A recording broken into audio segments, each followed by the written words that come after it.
So we are actually indeed blessed to have a senior Rotarian like PDG Mohan Palesha with us today as our chief guest. Without further ado, I call upon past President Rotarian Dr. Naren Jain to please introduce our chief guest to this August gathering. Dignitaries on the dais, off the dais, fellow Rotarians, Rotarians, Annettes, and distinguished guests. Friends, it gives me immense pleasure and honor to introduce today's chief guest, past District Governor Mr. Mohan Palesha ji.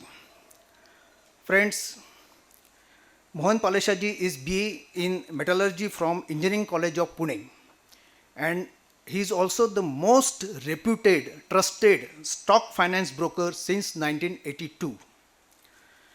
A distinguished orator, self-styled poet, author, and a motivator. Mr. Palesha sir has great command on many languages with unique flair for Shero Shairi, which we will definitely enjoy during his speech. He is often invited as a regular guest speaker at various colleges in Maharashtra and other states. Friends, his areas of interest are addressing the students on effective communication, strategic leadership, 7 habits of highly effective people. We would like to know who is the effective people, social responsibilities, and most important, enjoy the life to its fullest as ये जिंदगी ना मिलेगी दोबारा. Sir आपण सगळ्यांनी picture बघितलेला असेल. Remember that picture of now moving to his Rotary contribution. Palesha ji is the charter member of Rotary Club of Pune East, District 3131 since 1988. He served as District Governor in 2011-12, as District Rotary Foundation Chairman 2013 to 2016, and he was instrumental in collection of $3 million for RI Foundation. He needs a very great applause for this. He himself is a major donor for Rotary Foundation, and he has donated more than $70,000 for the cause of humanity, and he has attended major donor level 3. Friends, most of us have heard his motivational talks and speeches at many paid sets and conferences. These lectures gives the team the courage, the confidence to lead the club. मित्रांनो, त्यांची शारीरिक उंची, वैचारिक उंची आणि कर्तृत्वाची उंची या मोजता येणार नाहीत. समाधानी वृत्ती हे त्यांच्या आयुष्याचे यशाचे रहस्य आहे. अशा या व्हायब्रंट, विजनरी अँड व्हर्सटाईल पर्सनॅलिटीला आम्ही सलाम करतो. आणि आखिर में इतना ही अर्ज करूँगा, एक मैं भी शेर मार देता हूँ.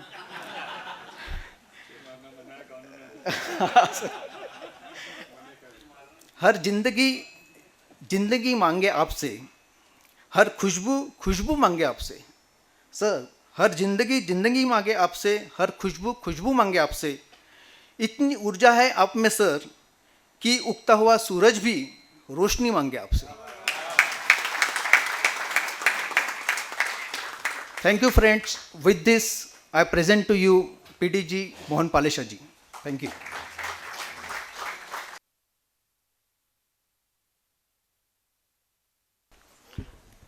Thank you Narendra ji for those kind words. And ये ठीक है कि आज बेस्ट हाफ साथ में नहीं है, नहीं तो उसको पता चलता था कि भाई इसमें से कितनी बातें सही और कितनी सही नहीं भी है, ऐसे भी हो सकता है. लेकिन बहुत बहुत शुक्रिया आपका. सबसे पहले तो मैं हमारे जो असिस्टेंट गवर्नर साहब है मुर्तज़ा जी, और हमारे जो आज के प्रोग्राम के वो ये देना, हमारी जो एमओसी है रोटेरियन पास्ट प्रेसिडेंट अंजुम जी, तो सिलसिला वहाँ से शुरू करता हूँ पहले कि डार्लिंग से जो शुरू किया था उन्होंने, तो मुझे वो फ्लैशबैक में चला गया, थोड़ी कॉलेज के दिनों की बात है। तब वो मुर्तज़ा जी जो है हमारे, वो गलियों में घूमते रहते थे ताकि कहीं पे दर्शन हो जाए, तो 2 पंक्तियाँ उसके लिए, ये सोचकर कि शायद वो खिड़की से बाहर झांक ले, ये सोचकर कि शायद वो खिड़की से बाहर झांक ले, मैंने उसकी गली के बच्चे आपस में लड़ा दिए।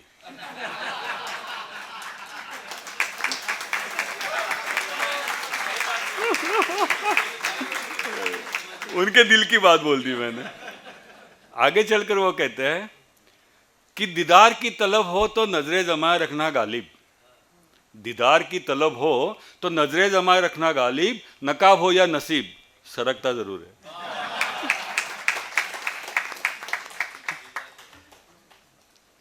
Newly installed president of this vibrant club, Rotarian Vipul Parekh and Secretary Ravindra Vani, outgoing president Rajesh ji. Rajesh ji के बारे में मैंने 2 बातें नोटिस की। वो जब पूरा कार्यकाल जो पिछले साल का जो उन्होंने कार्य किया है उसके बारे में जो बात कर रहे थे, जिस फ्लो से बात कर रहे थे, मैंने असिस्टेंट गवर्नर साहब को भी ये बात बताई कि I was trying to note down something, कि कुछ हाईलाइट्स होगी उसमें की, तो वो बस वो पेपर नहीं कुछ नहीं, सब बताए जा रहे बताए जा रहे बताए जा रहे। यानी इतना कोई आदमी पैशनेटली अगर कार्य करता है रोटरी का पूरे साल भर टीम के साथ मिलकर, वही आदमी ये बातें बोल सकता है। एक बार जोरदार तालियां हो जाए सबके लिए, राजेश भाई और उनके टीम के लिए। जो हमारी बच्चियां हैं उन्हें सेल्फ डिफेंस की ट्रेनिंग देना, जो उन्होंने हाईलाइट भी किया। ऐसे देखिए, प्रोजेक्ट छोटा होता है या बड़ा होता है, लेकिन प्रोजेक्ट के पीछे जो आपकी आत्मीयता होती है, जो आपकी एक दिल से जो फीलिंग आती है, वो फीलिंग्स आपके सब प्रोजेक्ट में राजेश भाई दिखती है। ये क्लब का कैरेक्टर होता है, कभी कभी ये क्लब का कैरेक्टरिस्टिक बन जाता है कि लोकल फेड कम्युनिटी नीड को पहचानना और उसको एड्रेस करना, जो बखूबी आपका जलगांव सेंट्रल क्लब कर रहा है, लीडरशिप राजेश की हो या आने वाले प्रेसिडेंट की हो, इस तरीके से ये चलते रहता है। तो outgoing president Rajesh ji, outgoing secretary Vilas Deshmukh, past district governor, very senior Rotarians, and it's always pleasure to meet him. उनकी स्माइल ही इतनी बढ़िया है ना कि आदमी की दिन भर की थकान दूर हो जाती है। इतने अच्छी स्माइल से मिलते हैं वो हमेशा, जब भी मिलते हैं, मैं कई बार मिल चुका हूँ, और उनकी बातें, मधुर वाणी जो है उनकी। सर प्रणाम फिर से एक बार आपको। जो हमारे जलगांव सेंट्रल के सभी रोटेरियंस हैं, सबसे पहले नाम लूँगा मैं संतोष अग्रवाल जी का। 2015-16 में इनका जो इंस्टॉलेशन सेरेमनी था, तभी मैं यहाँ पर आया था, और उसको इंस्ट्रूमेंटल थे हमारे अनिल भाई शाह जो यहाँ पर है, डॉक्टर राहुल मयूर, और आज सुबह ही जिनसे बहुत ही अच्छी दोस्ती हुई है वो हमारे कल्पेश दोषी। आज की दोस्ती होने से पहले 2 दिन पहले उन्होंने फेसबुक पे दोस्ती कर ली थी, और सब मेरा कच्चा चिट्ठा उन्होंने देख लिया है, सब उनको पता है, और फिर एक एक बातें उनकी। और हमारे charter president doctor Narendra Jain, आज सुबह से उनसे मुलाकातें हो रही है, सुबह के प्रोग्राम में भी हो गई थी। डिस्ट्रिक्ट ऑफिसर्स योगेश, ये जो हमारे बहुत ही पुराने मित्र हैं, कितने पुराने मुझे याद नहीं, लेकिन बहुत साल हो गए। गोविंद है यहाँ पर, दिलीप जी है, जलगांव सिटी के अन्य क्लब के प्रेसिडेंट्स यहाँ पर उपस्थित है, सभी डिस्ट्रिक्ट ऑफिसर्स, रोटेरियंस, स्पाउसेस, एनेट्स, और जो भी मेहमान यहाँ पर आमंत्रित है, जैसे हमारे प्रेसिडेंट और सेक्रेटरी के पूरा परिवार, कुछ फैमिली यहाँ पर जो मौजूद है, सबको मैं प्रणाम करता हूँ यहाँ पर, और ये आशीर्वाद चाहता हूँ आपसे कि रोटरी का कार्य ये जो हाथ में लिया हुआ है पिछले 34 वर्षों से, इस कार्य में आगे भी आपके आशीर्वाद से बढ़ोतरी होती जाए। आज का विपुल भाई जो सुबह का प्रोग्राम था, बहुत ही अच्छा प्रोग्राम था। मैं ये मानता हूँ कि बच्चों की शिक्षा के लिए जितना भी हम काम करें, जितना भी कार्य करें, क्योंकि ये बच्चे जो है ये हमारे देश के भावी लीडरशिप इनके हाथ में है। और अभी आज फार्मर्स ने सुसाइड किया, और उनके बच्चे जिनकी तरफ एक पूरा अंधकार जैसा उनके जीवन में जो दिख रहा है उनको, उनको आपने एक आशा की किरण दे दी है कि उनकी शिक्षा ठीक से हो जाए। और वहाँ पर प्रोग्राम में अनाउंसमेंट भी हो गए, काफ़ी इतने सारी अनाउंसमेंट हो गई है। जैसे खासदार साहब ने कहा कि हमारे जो CSR कंट्रीब्यूशन ONGC में से 50 लाख रुपए भी वो दिलवा देंगे। इससे बढ़िया काम क्या हो सकता है कि आपके प्रोग्राम के हिसाब से। इसलिए मैंने पहले भी कहा, प्रोग्राम छोटा हो या बड़ा हो, हमारी भावना जो है उसके पीछे वो बहुत ही अच्छी है, जो मुझे कल्पेश भाई ने भी वहाँ पर बात की थी और आपने भी बात की। भाई और बहनों, क्या होता है कि रोटरी में हम जब आए हैं तो रोटरी में आने का हमारा पर्पस जो है वो पूरी तरीके से डिफाइन होना चाहिए। मैं रोटरी की जो डेफिनेशन है वो 31 शब्दों में जो दी गई है वो आपके सामने प्रस्तुत करता हूँ। Rotary International is an organisation of business and professional individuals united world who provide humanitarian service, encourage high ethical standards in all professions, and promote goodwill, peace, and world understanding. Rotarians worldwide believe that if highest ethical standards are preserved by each and every individual, most of the problems and challenges which we face on the planet Earth, those challenges wouldn't arise in the first place. Second important and staunch belief of Rotarians is that all the name, fame, and accolade which we receive in our chosen business, profession, or vocation is thanks to different reasons, but the important three reasons are that we are qualified for the same. Second, Almighty has been very kind to us as compared to the larger population in the world. That's a very important reason. 55 से 60% दुनिया की जनसंख्या ऐसी है कि जिनको basic life की ज़रूरतें उनकी पूरी नहीं होती है। इसलिए मैं कहता हूँ कि we are blessed children of God, we are blessed children of almighty, क्योंकि हमें ये जो लाइफस्टाइल मिली है, ये जो जीवन मिला है, उनकी मेहरबानी के सिवा नहीं मिल सकता। और तीसरी वजह ऐसी है कि हमारी सभी सर्विसेज लेकर जब हम सोसाइटी के पास जाते हैं, society has been very warm, affectionate and kind to accept us as what we are. So we are qualified, we are blessed children of God, and we have been accepted by the society. When these three reasons are put together and we brainstorm on this, the rational outcome of the thought process comes to that whatever I am today, जो भी मान सम्मान प्रतिष्ठा मुझे जो आज प्राप्त हो रही है समाज में, ये समाज ने मुझे एक्सेप्ट किया है, इसलिए हो रही है। और ये मेरा कर्तव्य बनता है, ये मेरा परम कर्तव्य बनता है कि इस समाज को मैंने कुछ वापस देना चाहिए। ये पर्पज़ है रोटरी में आने का, और देने में हिचक नहीं होनी चाहिए। और ये बात जब हम समझते हैं, जब हमारे रोटेरियन मित्र ने हमें इनवाइट किया, हमें न्योता दिया कि आप रोटरी में आइए, आप रोटरी के मेंबर बनिए, सभासद बनिए, ये जब न्योता आपको दिया गया था, तभी इस बात के लिए आपने कबूलियत दी हुई है कि मैं यहाँ देने को आ रहा हूँ। ये बहुत ज़रूरी। शाम का समय था, सर्दियों का मौसम था। एक भाई साहब शाम को वॉक पे जाते, और वॉक पे जाते तो अंधेरा थोड़ा जल्दी हो जाता है, तो जैसे अंधेरा हो जाता है तो थोड़ी नज़र स्लिप हो जाती है, किसी पत्थर को ठेस लगती है और एक वो गड्ढे में जाके गिर जाते। अभी गड्ढे में जाके गिरने के बाद वो गड्ढे की साइज़ भी ऐसी होती है कि झट से बाहर भी नहीं निकला जाए उसमें से, और वो कोशिश भी नहीं करते निकलने की, वो ऐसे ही गड्ढे में पड़े रहते हैं थोड़ी देर के लिए। तो वहाँ से जाने वाले दूसरे जो मुसाफिर रहते हैं वो उधर रुकते हैं, कोई बंदा गड्ढे में पड़ा है तो रुक जाते हैं ना, और रुक के फिर बात करते हैं उससे कि भाई आपको दिख रहा है वो बड़ा पत्थर ले लो, वो बड़े पत्थर के ऊपर छोटा पत्थर रख दो, छोटे पत्थर के ऊपर आप खड़े हो जाओ और आप आपका हाथ दीजिए, हम आपको खींच के निकालते हैं। 3-4 लोग ये बात कहते हैं, 5-7 मिनट निकल जाती है उसमें, लेकिन वो भाई साहब सुनते ही नहीं, अनसुना कर देते हैं। और तभी उसी समय शाम को कल्पेश भाई को थोड़ा वजन कम करना है, इसलिए कल्पेश भाई भी उधर से वॉक पे जाते रहते हैं उसी रास्ते पे। अभी हार्डकोर रोटेरियन, पूरी रोटरी की जुनून है उनमें, वो भी वहाँ से जाते रहते। एक आदमी गड्ढे में, 4 आदमी बाहर, क्या चल रहा है देखेंगे, तो वो सुनते हैं सब, उस एक नज़र देते हैं उस आदमी की तरफ जो गड्ढे में है उसकी तरफ, और उनको इमीडिएट ध्यान में आ जाता है कि ये बंदा जो गड्ढे में है इसको एटीट्यूड प्रॉब्लम, स्वभाव एक विशेषताएं होती है ना, इसको जो भी हिदायतें दी जा रही है ये हिदायतें सुनेगा नहीं, ये इसकी मनमानी करेगा, इसको थोड़े अलग ढंग से हैंडल करना चाहिए। ये जो विशेषता होती है ना, एटीट्यूड होता है, उसके बारे में शायर ऐसा कहता है कि सोच को बदलो सितारे बदल जाएंगे, सोच को बदलो, सितारे बदल जाएंगे। नजर को बदलो, नजारे बदल जाएंगे। क्यों बार बार कश्तियां बदलते हो?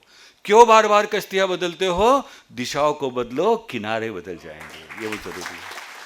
और ये सोच को बदलो के बारे में जब मैं बात करता हूं तो मुझे 1991 की बात याद आती है, जब हमारे घर में पहले मैं फिएट गाड़ी चलाता था, फिर मारुति 800 आई नई वाइट कलर की एसी गाड़ी 1991 में मैंने ली थी। बहुत खुश थे हम सब, नई गाड़ी आ गई, सोसाइटी में लेकर गया, गाड़ी लगाई, हार भी चढ़ा दिया, नारियल पेड़े भी लेकर गया था। आसपास वालों को बुला के पेड़े दिए, उनको पता ना चले कि पालिशा के पास नई गाड़ी, तो नई गाड़ी आने का मजा क्या। पड़ोसी को तो पहले पता चलना चाहिए। तो 15 महीने तक तो मेरी ये खुशी रही। और हम मियाँ बीबी 2 बच्चे, सगळे असे होतो। आता थोडं वजन वाढलं असेल, पण आम्ही सगळे असेच होतो, तुझ्यासारखी शरीर अशी होती। 15 महीने में हमारे किसी का, संतोष भाई, वजन बढ़ा नहीं। 15 महीने में ईश्वर की कृपा से हम 4 के 4 ही रहे।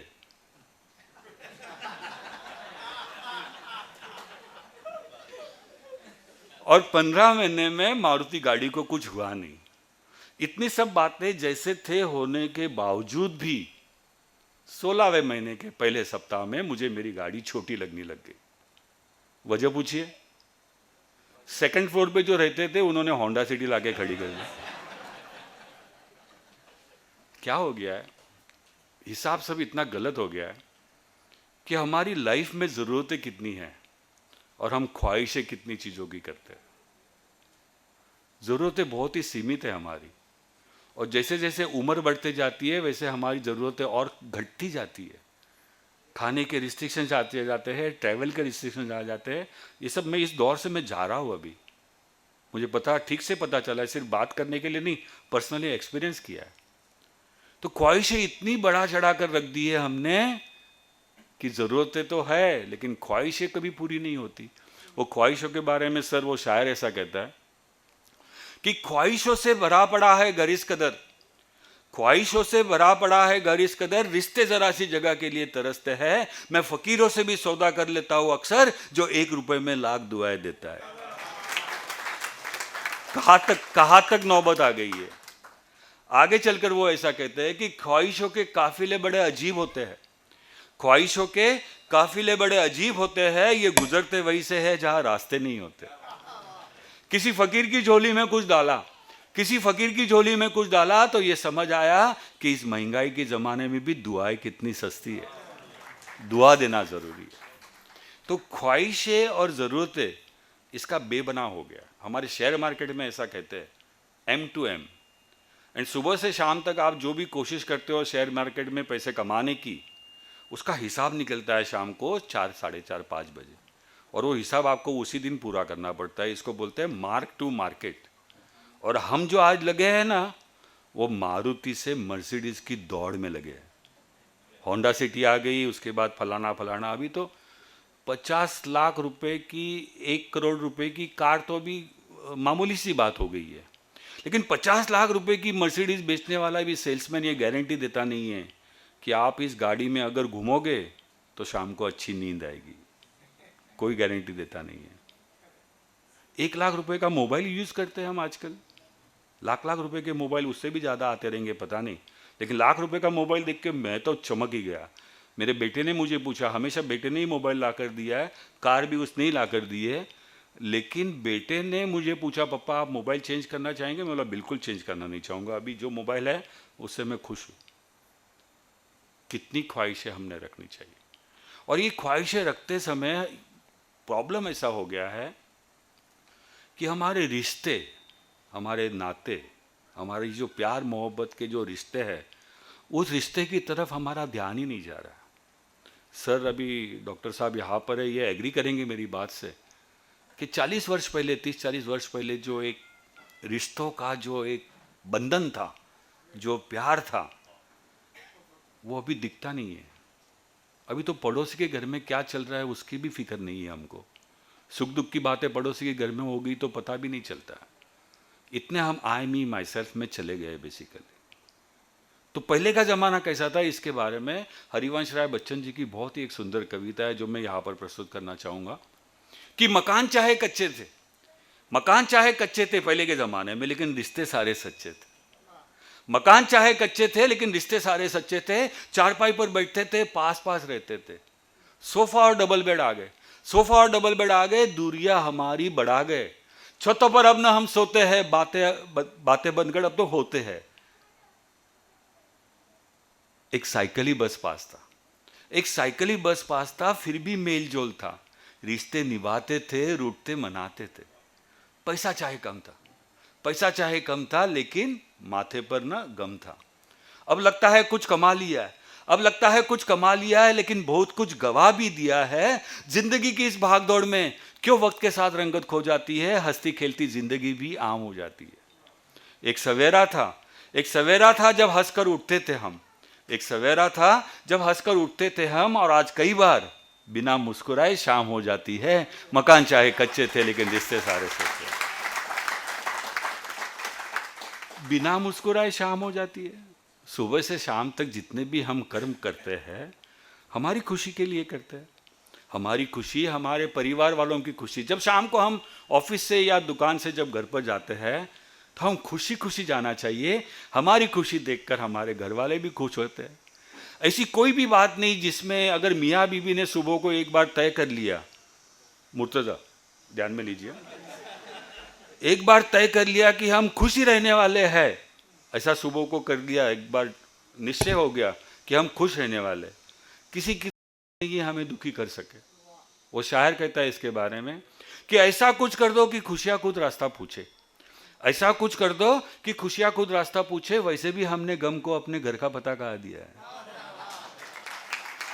पोस्टमैन आता है एनवेलोप लेकर, गलत एड्रेस पर, एड्रेस नॉट फाउंड, सिक्का मारता है, वापस भेज देता है। कोई हमें दुखी करने की कोशिश करे, हमने उसको बोलना चाहिए कि हम आज वचनबद्ध हुए हैं, क्योंकि बीवी की परमिशन लेनी ज़रूरी होती है कोई भी वचन पूरा करने के लिए। हमारे जो बेस्ट पार्टनर है उसके साथ सलाह मसलत कर कर ही हमने करना चाहिए। भाई तुझे दुखी होना तो हो, ये मेरे घर का थोड़ा दुख जो है ये भी आपके साथ में भेज देता हूँ। Return back to sender. रोटी में मैंने ये सीखा है भाइयों और बहनों कि खुशी हासिल करने के लिए कोई बड़ा कार्य करना ज़रूरी नहीं है। मेरे स्कूल के ज़माने से मैंने ये बात सीखी है। जैसे मुझे अनिल जी ने बताया कि उनके जीवन में भी पिता का जो छत्र होता है ऊपर, वो 16 वर्ष की उम्र में उनके पिता का छत्र हट गया था। मेरे जीवन में मेरी 10 वर्ष की उम्र थी जब पिता का छत्र हट गया था। लेकिन उसके बाद जीवन में जो अनुभव लिए हैं उससे ही काफ़ी सीख मिलते आई है हर चीज़ की। तो ये चीज़ें बहुत ज़रूरी हो जाती है। संवेदना जो है, ये संवेदनाएं औरों का दुख देखकर हमारी बढ़नी चाहिए। मैं हमेशा ये कहता हूँ कि जो बच्चे हमारे होते हैं ये वर्तमान में जीते। अभी देखो बच्चे आपस में 2-4 लोग अच्छी बात कर रहे हैं, बच्चे वर्तमान में जीते हैं, वो भूत और भविष्य में नाही जीते।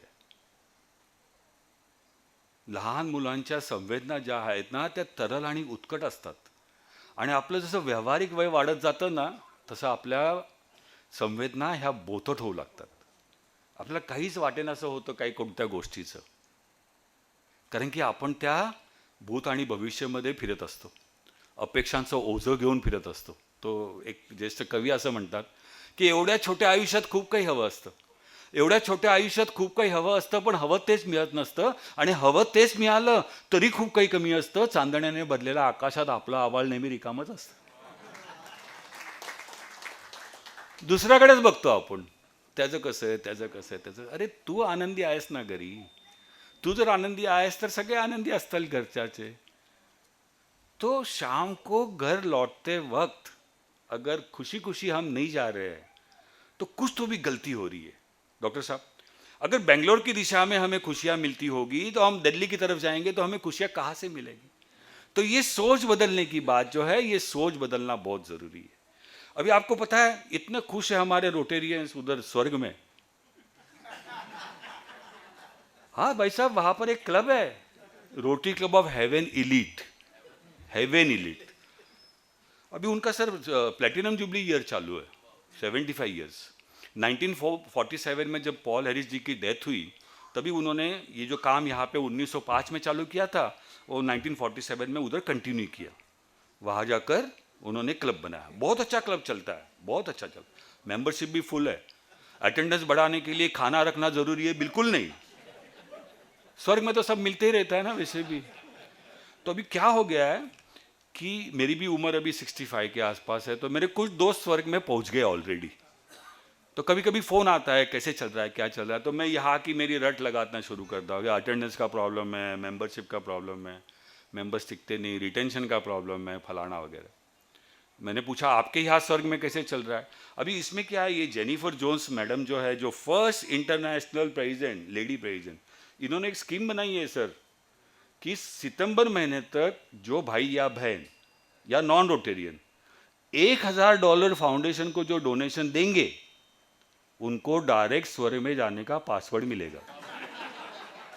सितंबर महीने तक की स्कीम है। और मैंने इनसे कहा है प्रेसिडेंट भाई से कि भाई आप कोशिश कीजिए और देखिए कि $1000 छोड़ो, हम उनसे छूट मंगवा लेंगे थोड़ी, $100। हमारे 81 मेंबर्स है क्लब के, हर मेंबर ने सिर्फ राहुल है ना $100 देने का है। कितना? $100। 7-8 हज़ार रुपया होता है, ज़्यादा होता नहीं। हम साड़ी पे या कपड़ों पे या खाने पे इतना खर्चा तो कभी भी एक इतवार की शाम को कर देते। $100 सिर्फ फाउंडेशन को दीजिए, उससे $500 का काम हमारे भाई बहनों को मिलेगा। ये सबसे बड़ी बात फाउंडेशन की। फाउंडेशन का विषय लेकर मैं कभी और बात करूंगा आपसे, लेकिन ये स्वर्ग की जो बात है, वो भाई साहब फ़ोन पे इधर फ़ोन करते हैं कभी कभी बीच में, क्योंकि कैसे चल रहा है, ठीक चल रहा है ऐसे। फिर सब नॉर्मल बातें होने के बाद फिर मेन क्वेश्चन पूछते हैं, बोले आने वाले फ्राइडे को हमारी वीकली मीटिंग है और उसमें हमारे पास स्पीकर नहीं है, तो मोहन आप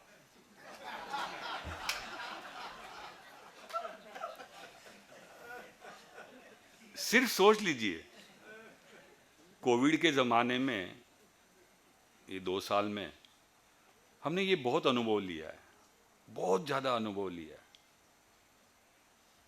ये ज़िंदगी हमारी कितनी अनसर्टन है, हम क्यों गर्व करते हैं इस ज़िंदगी पे पता नहीं चलता।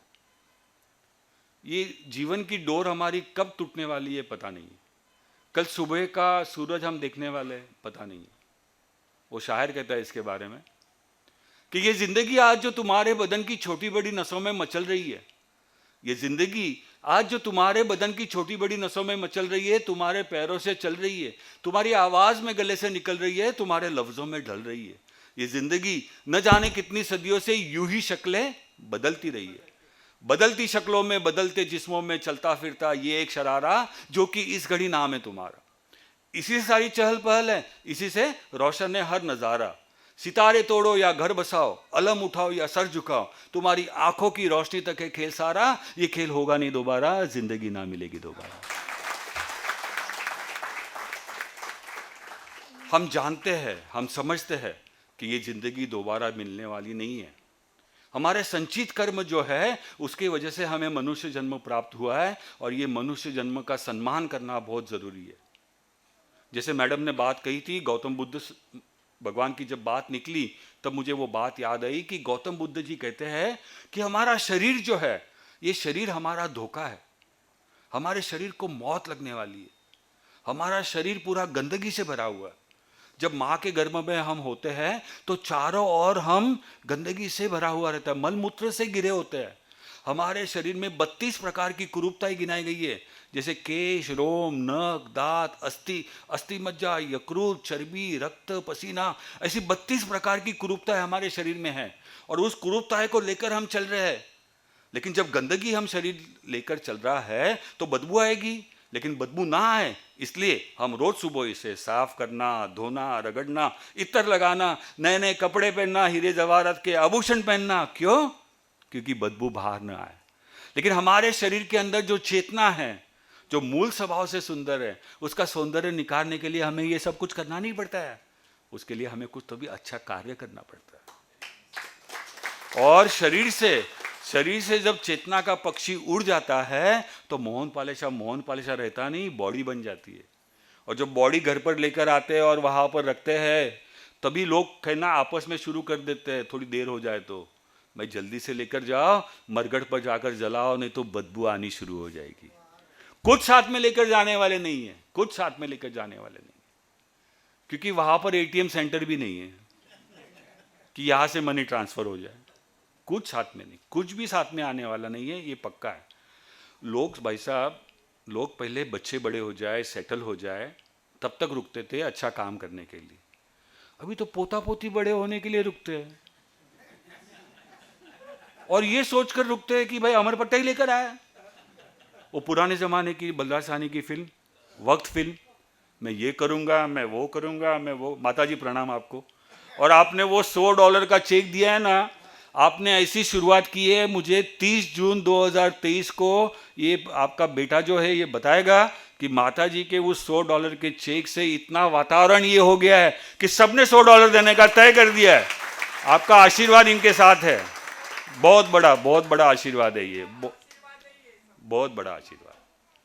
और मैं भाइयों से विनती करता हूँ खास कि ये मेरी विनती है अध्यक्ष के साथ साथ कि आप फाउंडेशन की वर्किंग जो है, वो हमारे फाउंडेशन के चेयरमैन यहाँ पर महेंद्र भाई बैठे हैं, उनसे मैंने सुबह बात की थी, कल समय होगा तो चाय पीने को वापस बैठेंगे, मैं पैसे नहीं मांगूंगा, ये भी बात पक्की है।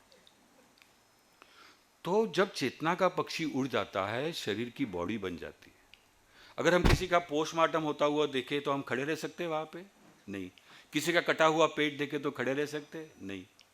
तो फिर इस शरीर पर इतना क्यों गौर करना हमने?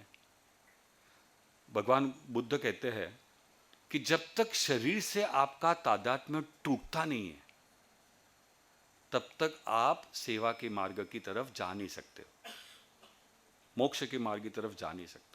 स्व से परे हमने औरों के बारे में अगर सोचना है, और रोटरी वही काम करती है ना, सर्विस अबाउट सेल्फ, रोटरी में वही काम करने के लिए हम आए, तो फिर झिझक किस बात की है?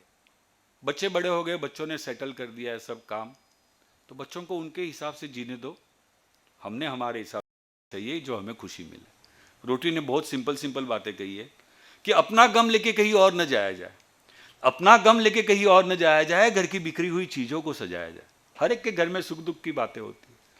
अपना गम लेके कहीं और न जाया जाए, घर की बिखरी हुई चीज़ों को सजाया जाए। जिन चिरागों को हवाओं का कोई खौफ नहीं, उन चिरागों को हवाओं से बचाया जाए। जैसे आज सुबह को प्रोग्राम किया, वो चिराग जो है उनको हवाओं का कोई खौफ नहीं है। अभी उनके पिताजी चले गए, कुछ पता ही नहीं है, उनको कुछ खौफ नहीं है, बच्चे हैं। अपना गम लेके कहीं और न जाया जाए, घर की बिखरी हुई चीजों को सजाया जाए। जिन चिरागों को हवाओं का कोई खौफ नहीं, उन चिरागों को हवाओं से बचाया जाए।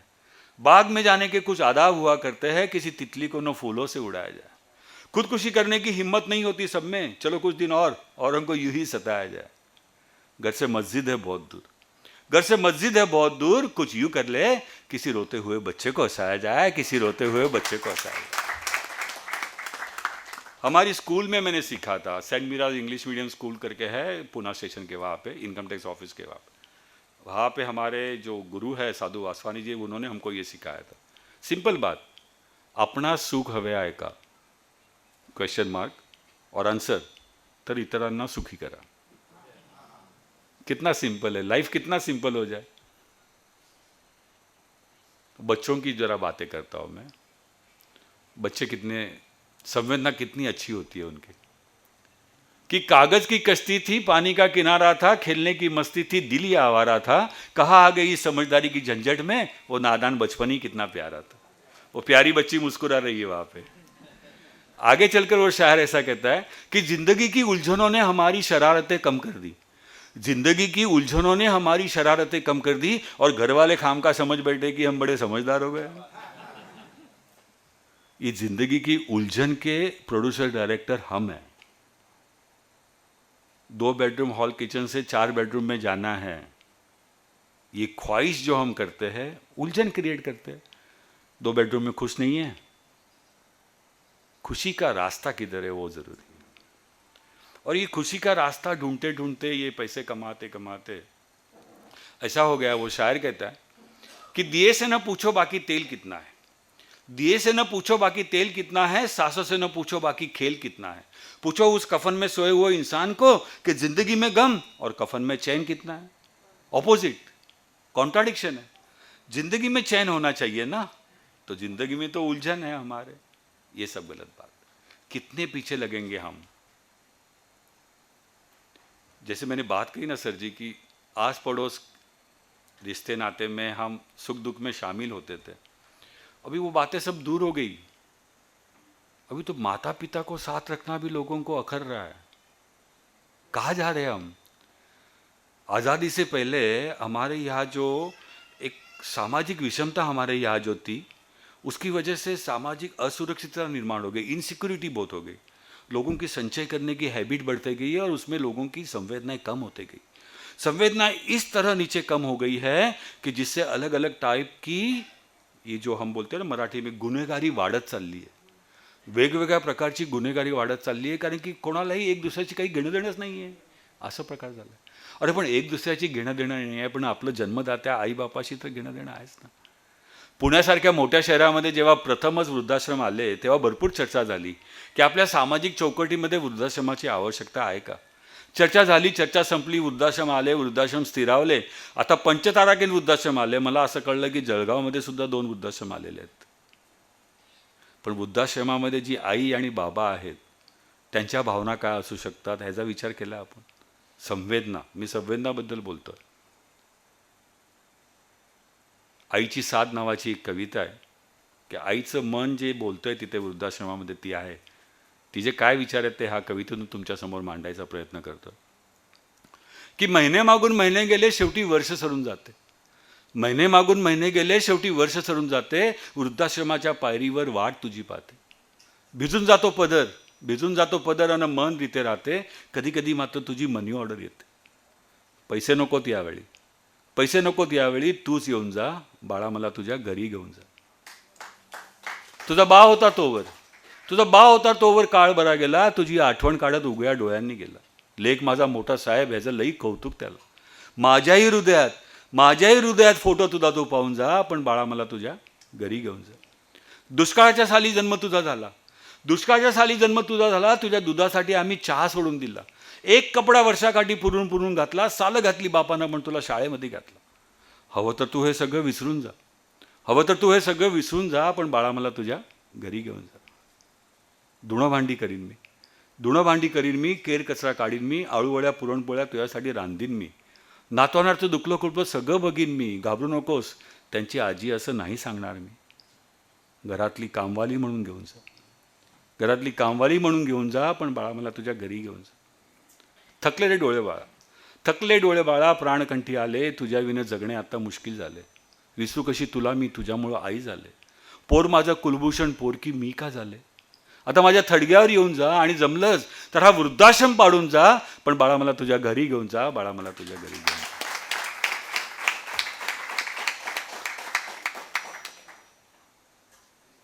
संवेदना अजूनही वेळ आहे, अजूनही वेळ आहे। धोक्याची घंटा वाजलेली आहे, अजूनही वेळ आहे। संवेदना आपल्या पूर्वपदावर आणणं आवश्यक आहे, फार आवश्यक आहे, आणि तोच मेसेज देण्याचा प्रयत्न केला आहे। जळगाव सेंट्रलला मनपूर्वक शुभेच्छा देतो मी पुढच्या वर्षासाठी। अजूनही चांगले कार्य करत जा। कुठल्याही कार्यामध्ये जर अडचण असेल, कुठच्या कार्यामध्ये माझी मदत लागली तर मी येत जाईन। माझी वेळ संपत आलेली आहे आणि शेवटी फक्त एक आपले चार्टर जे नरेंद्र जैननी जी माझी ओळख करून दिली होती की विविध भाषांमध्ये मी बोलतो, तर त्या भाषांची थोडी एक झलक देतो मैत्रीविषयी। माझं जळगाव शहराशी मैत्री फारच झाली आहे चांगली या मागील 7-8 वर्षामध्ये। तर एक मैत्रीविषयी 4 ओळी ज्या आहेत 4 भाषेमध्ये तुमच्यासमोर जरा मांडण्याचा प्रयत्न करतो। की लागणी तो हृदयना प्रेमती होयचे, लागणी तो हृदयना प्रेमती होयचे, थोडी भीनी तो थोडी कोरी होयचे। लागनी तो हृदयना प्रेमती होयचे, थोडी भीनी तो थोडी कोरी होयचे। होयचे रंगीन पतंग तो बदा पासे, होयचे रंगीन पतंग तो बदा पासे, बहु ओछानी पासे स्नेहनी डोरी होयचे। पुढे कवी असं म्हणतात की परिचयातून जुळते ती मैत्री, परिचयातून जुळते ती मैत्री, विश्वासांना जपते ती मैत्री, दुःखात साथ मागते ती मैत्री, सुखात सहभागी असते ती मैत्री, आणि पापण्यातील अश्रूंना गोठवते ती खरी मैत्री। Friends are amazing when they are new. Friends are amazing when they are new. They are wonderful when they are true. But they are a true blessing when they are like all of you. आणि हिंदी में कि लोग मंजिल को मुश्किल समझते हैं, लोग मंजिल को मुश्किल समझते हैं, हम मुश्किल को मंजिल समझते हैं. बड़ा फर्क है लोगों में और हम में, बड़ा फर्क है लोगों में और हम में. लोग जिंदगी को दोस्त, हम दोस्तों को जिंदगी समझते हैं.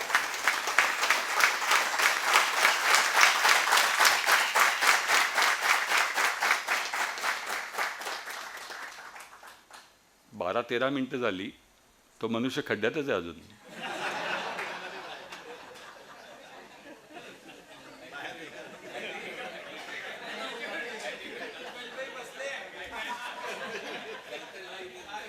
काय काय झालं माहिती का, मला लक्षात आलं खरी गंमत काय झाली. कल्पेश भाई आपले इतके उत्साही आहेत की कल्पेश भाई तिथे पोचलेत म्हटल्यानंतर आपल्या सगळ्या मित्रांना इथं खात्री झाली की आता कल्पेश भाई पोचले म्हणजे तो बाहेर येणारच आहे, त्यात काही नवीन. पण असा कार्यक्रम चालू होता, एक सभा चालू होती, तेव्हा मला लोकांनी मधून असं विचारलं, अहो त्या माणसाचं काय झालं.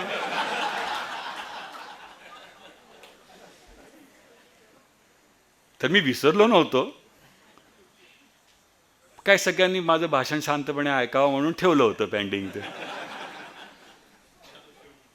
ते 4 माणसं जी उभी राहतात ना तिथे, त्यांना शंका येते की ह्याला काही सोन्याचा हंडाबिंडा मिळालाय की काय, आपण इथून गेल्याशिवाय बाहेर येणार नाही. तर ते बसतात तिथे थांबतात.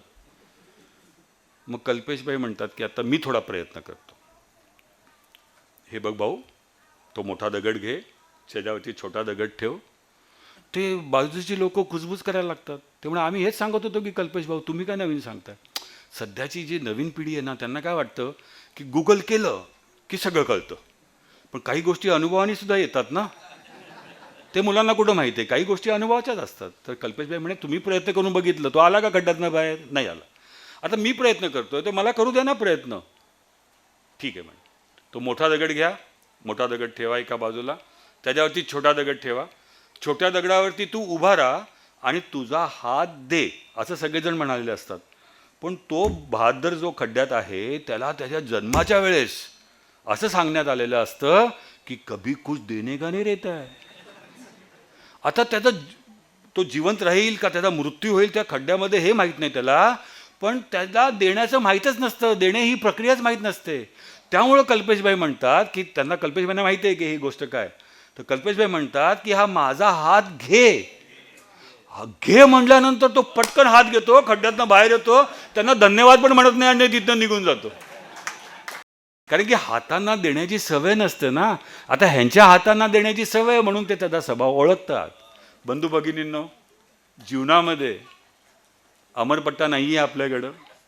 जीवनामध्ये हातांना देण्याची सवय जितक्या लवकर लावाल तेवढं तुम्ही जास्त आनंदी व्हाल, परिवार सगळा आनंदी होईल आणि आपण सगळे आनंदी राहू. Thank you, thanks a lot. Thank you, thank you.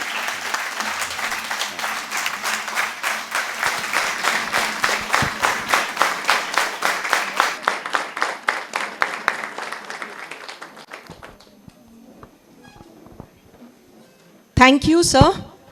It was a great pleasure to hear you once again here.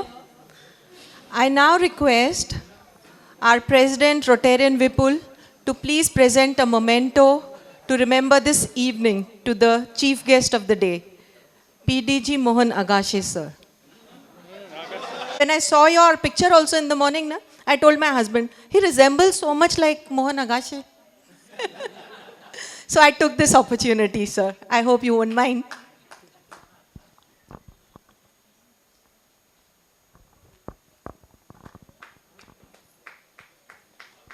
Sir, please accept this from our club as a token of remembrance. Thank you once again, sir. I request President Vipul to present a memento to our Rotarian Dr. Murtaza, our Assistant Governor for Rotary year 22-23. Thank you, Rotarian Dr. Murtaza, for being here.